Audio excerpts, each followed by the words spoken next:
Abakada, abakaiba, pindilat ang mata at makinig ka na. Si Ate Dayan, Kuya Charles at Rian, kayo'y tutulungan namit kagabayan.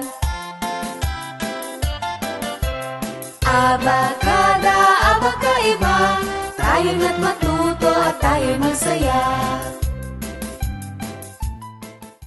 Magandang araw mga bata! Ako si Kuya Charles. Ako si Ate Dayan. At ako naman si Ate Lian. At ito ang Aba Kaiba!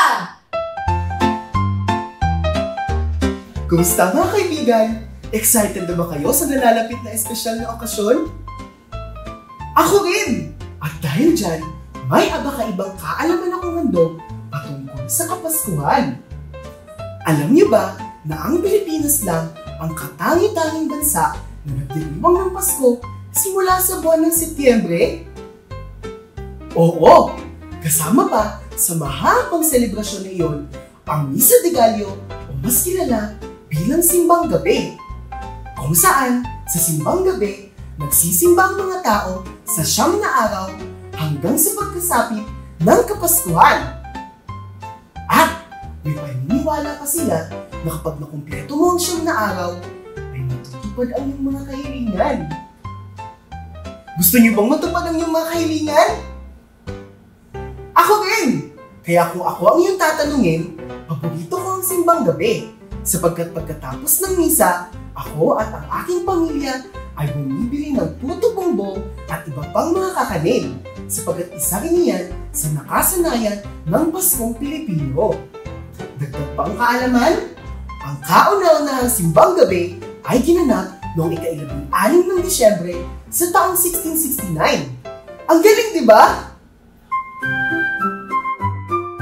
Kumusta? Gusto niyo bang makarinig ang abang-kaibang kwento ngayong araw?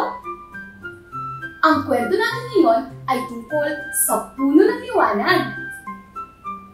Sa isang maliit na baryo, tuwing Pasko, isang mahiwagang puno na tinatawag na Puno ng Liwanag ang nagbibigay ng kakaibang himala. Ang mga dahon nito ay nagliliwanag tulad ng mga bituin. Isang araw, bago ang Pasko, si Lito ay napadaan sa plaza at nagtataka kung bakit kumikislap na ang mga dahon kahit umaga pa lamang. Nang hawakan niya ito, biglang nagkaroon ng liwanag na nagdala sa kanya sa isang makulay na mundo. Doon, natagpuan niya ang mga dewende na naglalakad na may mga parol. Bakit ako nandito? Tanong ni Lito. Napili ka ng puno ng liwanag. Sagot ng duwende. Bawat taon, pinipili nito ang isang bata upang magdala ng saya. At ngayong taon, ikaw ang napili. Nakakatulong ba ako? Tanong ni Lito.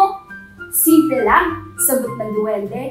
Ipikit mo ang iyong mga mata at isipin ang lahat ng nagpapasaya sa iyo. Inisip ni Lito ang pag-awit ng mga kanta ng Pasko, ang mainit na bibingka at ang mga regalo mula sa kanyang pamilya. Habang iniisip niya ang mga ito, kumislap ang paligid at nagkaroon siya ng isang mahiwagang parol. Pagbalik niya sa baryo, ang parol ay nagbigay ng liwanag sa bawat ngiti ng mga tao.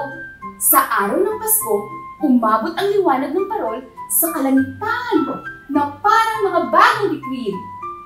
Simula noon, naging tradisyon na tuwing Pasko na ang puno ng liwanag ay pipili ng isang bata upang magdala ng saya at liwanag.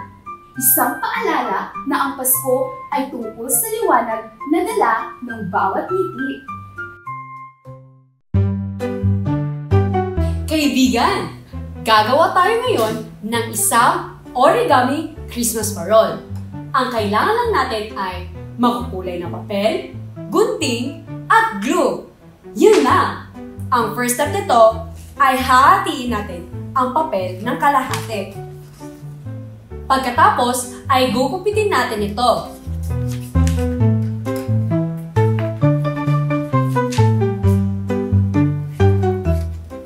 Hahatiin na naman natin ito ito ng 2 beses.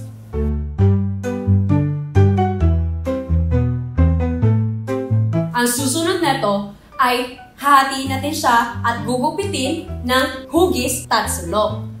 Pagkatapos ay gugupitin natin ng pahaba ang bawat dulo nito hanggang sa maging ganito na siya na tatsulok na may mga butas sa bawat gitna. Ang bawat dulo nito ay lalagyan natin ng glue para maging ganito siya. Gagawa tayo ng 4 nito at pagdudugtungin natin ang bawat isa.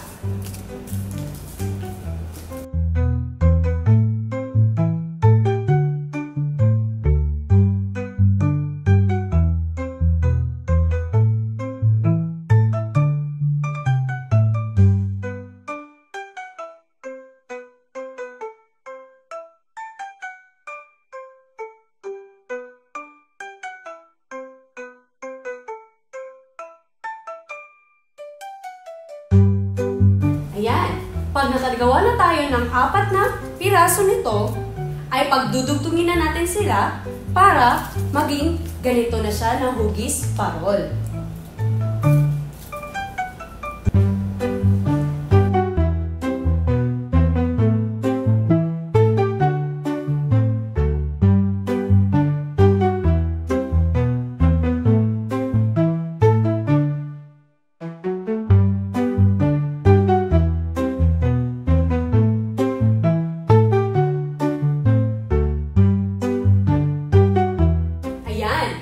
At ito na ang ating origami Christmas parol.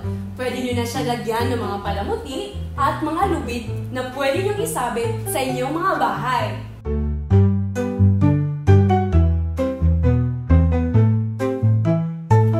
Sana ay may natutunan kayo ngayong araw na ito. At abangan kayo sa susunod na episode ha! Ako si Ate Dayan. Ako si Kuya Charles. Ako naman si Ate Ian. At ito ang Aba, Kaiba! Paalam!